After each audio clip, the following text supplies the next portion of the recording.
देखिए, जो भी अभी यहाँ अतिवृष्टि हुई है, वर्षा की वजह से जो भी हमारी फसलों के जो नुकसान हुआ है और उसके लिए गिरदावरी ढंग से हो जाए, उसके निर्देश दिए हैं कि हमारे जो किसानों की फसलें नष्ट हुई है तो उसकी सही गिरदावरी भी हो, उनको सही मुआवजा मिले, आपदा प्रबंधन के तहत उनको मुआवजा सही मिले।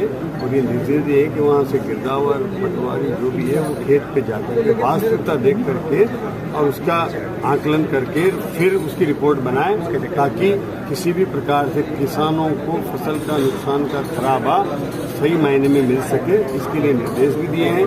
इसी तरह से बीमा कंपनियां भी जो है वो उनको भी निर्देश दिए हैं कि बीमा कंपनियां सही बीमा करें और बीमे के बाद में जब फसल कटाई होती है उसमें किसान प्रतिनिधि वहाँ रहे या वहाँ के जो स्थानीय प्रशासन के प्रतिनिधि रहे, कृषि विभाग के प्रतिनिधि रहे, उनकी उपस्थिति में क्रॉप कटिंग करके और फिर किसानों को क्रॉप कटिंग के हिसाब से जो बीमा है, बीमा कंपनी की लापरवाही देखने में मिली है। बैठक में ये मुद्दा भी आया था। नहीं, बीमा कंपनी वालों को हमने बुलाया है, उसकी लापरवाही जो मिली है उसके बारे में मैंने निर्देश दिए हैं और उनको बीमा कंपनी वालों को जयपुर में भी बुला करके और वहाँ बात करेंगे कि वो सही महीने में जो भी पिछली फसल का बीमा अगर कोई बकाया है वो भी दिया जाए और अभी जो सर्वे हुआ है उसको भी सही आकलन करके सभी किसानों को बीमा उपलब्ध। एनडीआरएफ एसडीआरएफ से जो फंड आया है उसको लेकर क्या चर्चा की? देखिए, एनडीआरएफ एसडीआरएफ में जो फंड आता है वो रोडों की बहुत ज़्यादा स्थिति खराब हुई है, उसका लिए लगभग सबका सर्वे कर लिया गया है और उसके लिए प्रस्ताव भिजवाए हैं। इसी तरह से चाहे स्कूल हो,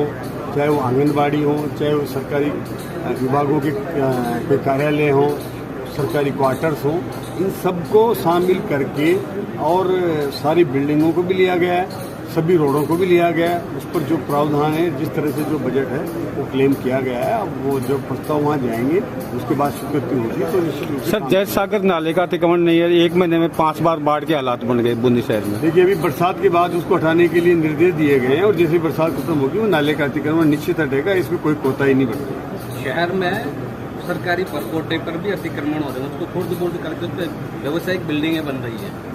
उसको दिखाएंगे, आपने जो ध्यान में लाए हो तो उसके बारे में भी मैं देख करके निर्देश देंगे।